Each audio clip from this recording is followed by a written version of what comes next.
Filipino at heart. Tayong lahat ay sama-sama, maging inspirasyon ng bawat isa. Isang bagay na hindi ko makakalimutan na natutunan ko nung high school ako sa teacher ko sa Filipino, which is si Ma'am Gonzales. Sinabi niya sa amin na kahit kailan, hindi matatakpan ng isa pang pagkakamali ang isang pagkakamali. Na hanggang ngayon ay ina-apply ko pa rin sa sarili ko na gawin na yung tama, na wag nang sundan pa ng pagkakamali. One thing na lesson learned ko since simula noon pa is being respectful. Kasi nowadays, kung mapapansin nyo, nakakalimutan na ng mga bata yung pagmamano sa matatanda. So sa yung mga teacher ko, when I was in grade school, kailangan talaga nagmamano bago pumasok. And now that I have two kids, one is a medicine student and the other one is graduate na ng college, up to now, nagmamano pa rin siya sa amin sa mga matatandang nakikita niya. Tugasin ang ganda ng buhay, magiging Pilipino ay iwagayway. Tayong lahat ay sama-sama, maging inspirasyon ng bawat isa.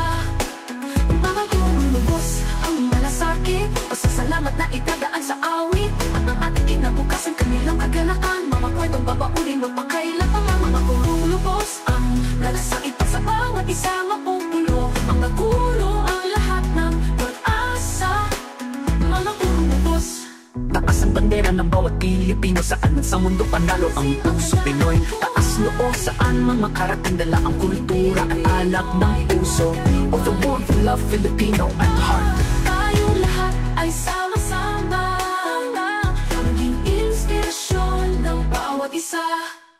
Magandang araw, maayong buntag, isang pagbati ng Blessed Sunday sa mga guro at sa bawat Pilipino mula Luzon, Visayas at Mindanao at maging saang panig man ng mundo. Alam nating lahat na ang edukasyon ay ang susi sa magandang kinabukasan. Kaya naman, dito sa ating programa, Filipino at Heart with Teacher Jean, we celebrate and honor students na nagpapakita ng tunay na katatagan, mga kabataang in spite of challenges, physical man or financial, ay hindi nawawalan ng pag-asa. Sila ang nagpapatunay na walang hadlang sa taong may pangarap o determinasyon. Isa na dito ang ating nakausap na si Noel Soledad. Panoorin natin ito.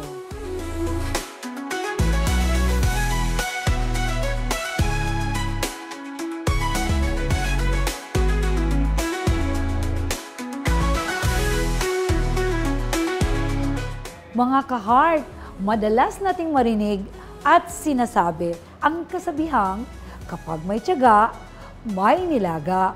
Pero sa iba, parang ang hirap maniwala, lalo na kung sunod-sunod ang pagsubok sa buhay.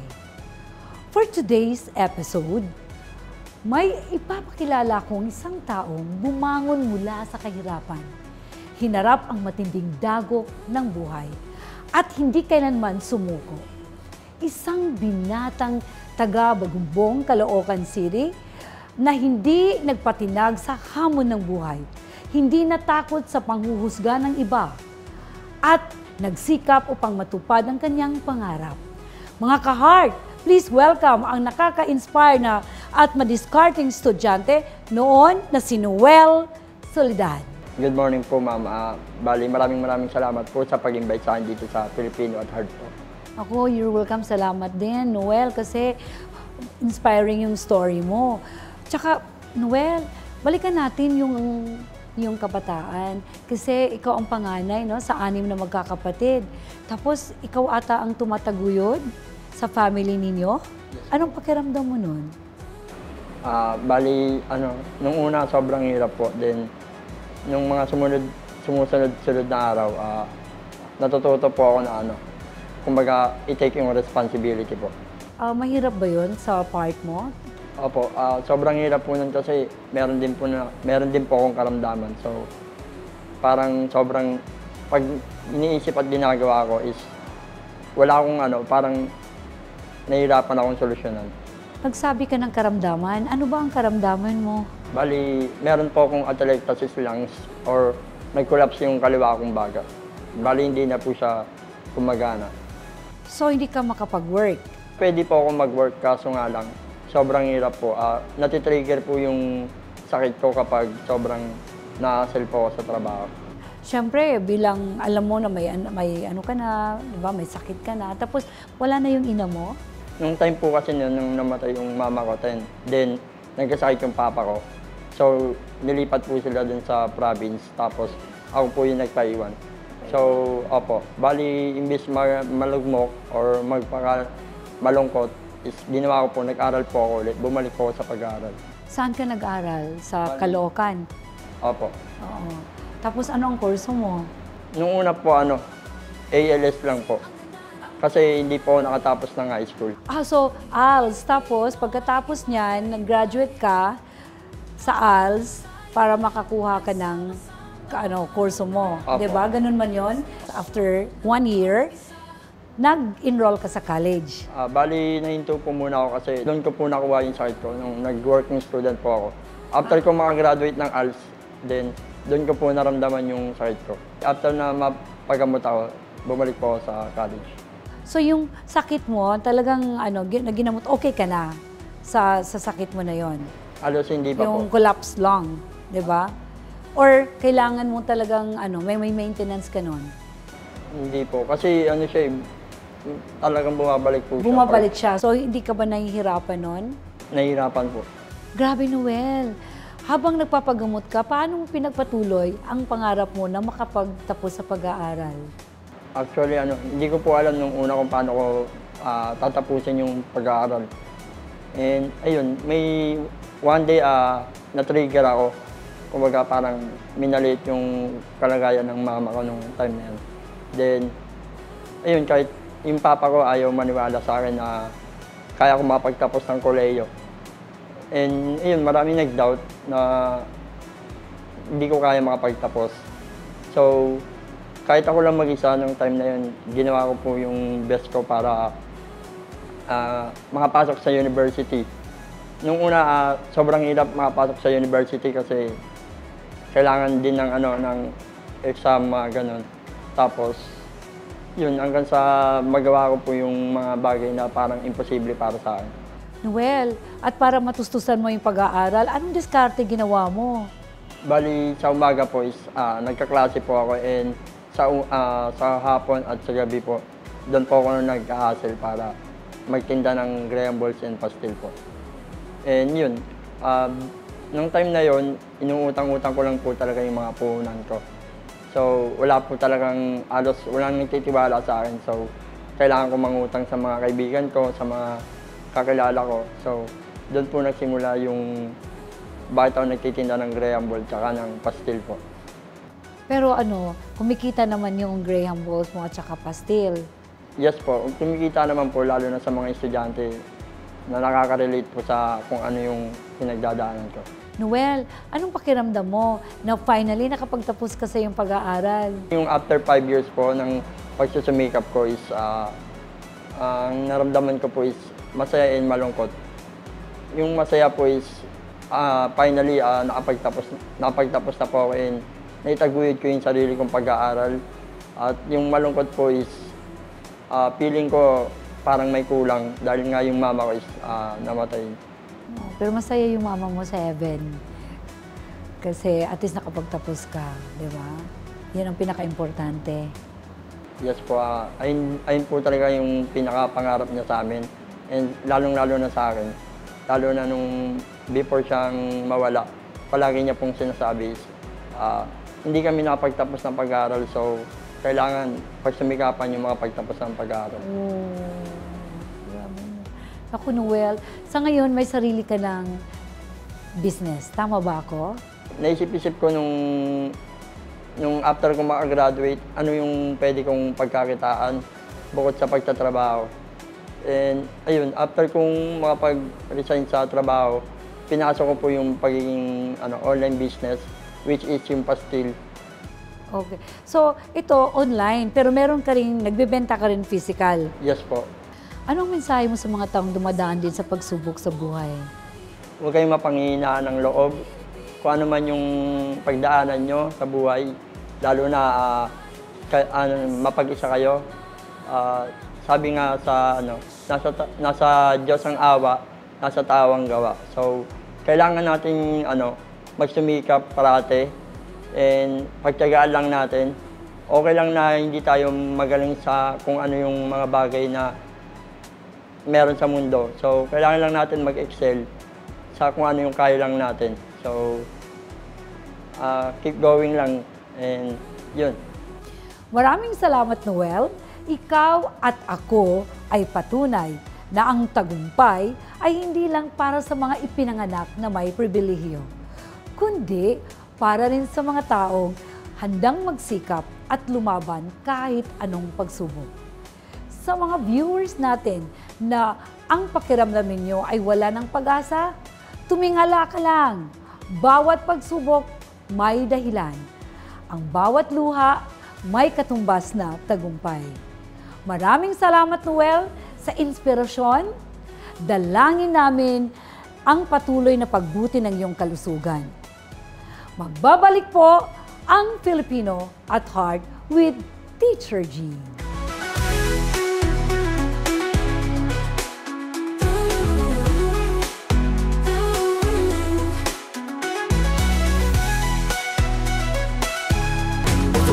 Love Filipino at heart. Tayong lahat ay sama-sama, maging inspirasyon ng bawat isa.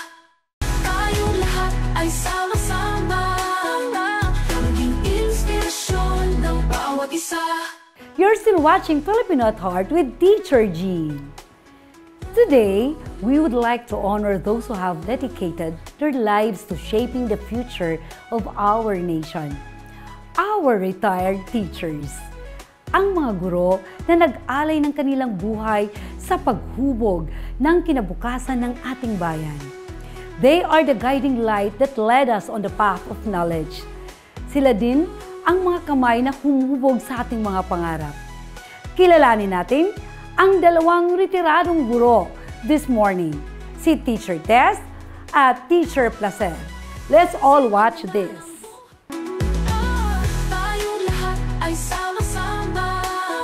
Kilalanin si Teresita Perez Ngo ng Pasay City. Mahigit 30 taon na inilaan ang buhay sa pagtuturo sa Elpidio Quirino High School. Ngunit, simula pa lang sa pagtupad ng pangarap na maging guro ay naging challenging na. Ang asawa ko at saka ang nanay ko ang nagtulong magpaaral sa akin. Sabi na nanay ko, sige ipagpatuloy mo, mag-education ka sa Southeastern College. Awa ng Diyos nakapasa naman po ako. 1979 po yun, sa wakas ka ako natupad na ang pangarap ng nanay ko at saka ng asawa ko at saka pangarap ko po. At dahil dedicated si Ma'am, sinigurado niya na hindi mazi-zero sa math ang mga estudyante. Pagdating sa pagtuturo, awa naman ng Diyos, hindi ako nahirapan kasi nag-technique talaga ako na, kasi mathematics yan, paano, iniisip ko paano kaya ako gagawin na mag-i-enjoy ang bata sa math. Motherly love approach daw ako, ang sabi ng principal. Dapat talaga, ang attentive mo sa bata, wag yung laging nagagalit ka. Ma'am, ang hirap-hirap na nga ng subject Kaya ang ginagawa ko, that's the simplest ang ginagawa ko sa kanila. Kaya talagang gusto ko ang magturo sa bata. Pero, para sa ating bida, number 1 goal, ang makapagpalaki ng mga mabubuting bata. Mahalagang edukasyon para sa mga bata. Pagka nandun na sila sa time na edad na sila, naiisip niya ang tinuro mo na mag-aral ng mabuti, na huwag tasamot sa mga magulang, na kinakailangan ay lagi ng ikaw ay mahal mo ang mga anak mo kung naging anak ka na. Yung pagmamahal sa kapwa ang number 1. At ngayon, na retirado na si Ma'am Perez, inilalaanan niya ang kanyang oras para sa pamilya at paglilingkod sa Diyos. Maglingkod sa mga anak, sa mga apo, at lalong-lalo na sa Panginoon. Kasi pag ikaw naglingkod sa Panginoon, may grasya ka matatanggap. Higit sa 30 taon din na nagturo sa Kalayaan Elementary School sa Caloocan City ang sunod ng ating bida. Ako po si Placer Duarte, naging guro sa loob ng mahigit 30 years. To be exact, 31 years lang po. At sa ngayon po sa kasalukuyan, retirado na po ako. Kahit lagpas na sa oras ng duty, tinututukan ni Ma'am Placer ang kanyang mag-aaral na nahihirapan. Nung bagong-bago talaga ako, yung unang landing ko dun sa school, ang ibinigay nila sa akin na bata is 79. Pero grade 3, unang taon ko talaga yun. Yung grade 3 na yun, na 79, ang nakakabasa, 8. Ang iba, hindi sila makakabasa. Sinagaan ko yun sila. Kasi hindi naman talaga makakaintindi ng leksyon, hindi sila makabasa. Walang understanding. Na remedial ko sila every after class hours, after ng klase ko, yung 2 hours, i-remedial ko sila sa mga puno, may mga mangga dyan eh. At the end of the school year, isa lang ang hindi nakabasa. Umaabot pa minsan na galing sa sariling bulsa ang itinutulong sa mga bata na hirap sa buhay. Tumira sila sa may kulungan ng baboy. Tapos nang nakita ko ang bata, tinanggap ko na siya. Masipag siya mag-aral, pero may edad na siya, maliit siya. Tapos, iyon, pinaaral namin yun. Pinagtulungan namin ang kapatid ko. Ngayon, teacher na siya.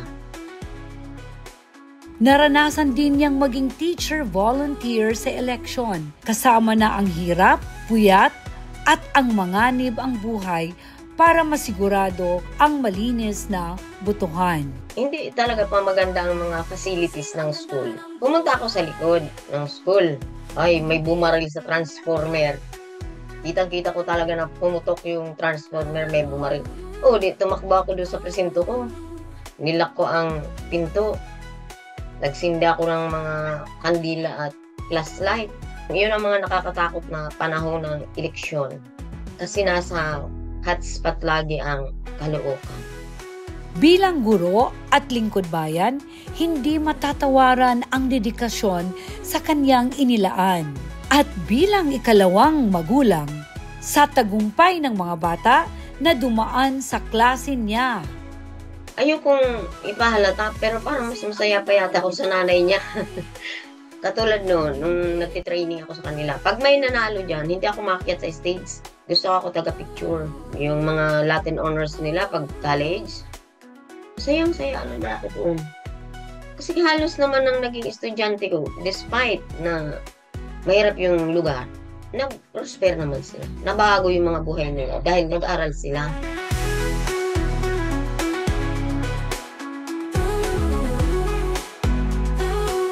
Mabuhay po kayo, Ma'am Teresa Perez Ngo and Ma'am Placer Duarte. Kaming mga guro ay may iba't ibang kwento ng struggles and wins. But at the end of the day, to see your student being curious about life and learning, striving to reach the dream while staying grounded even after reaching the goals, is the true definition of our success.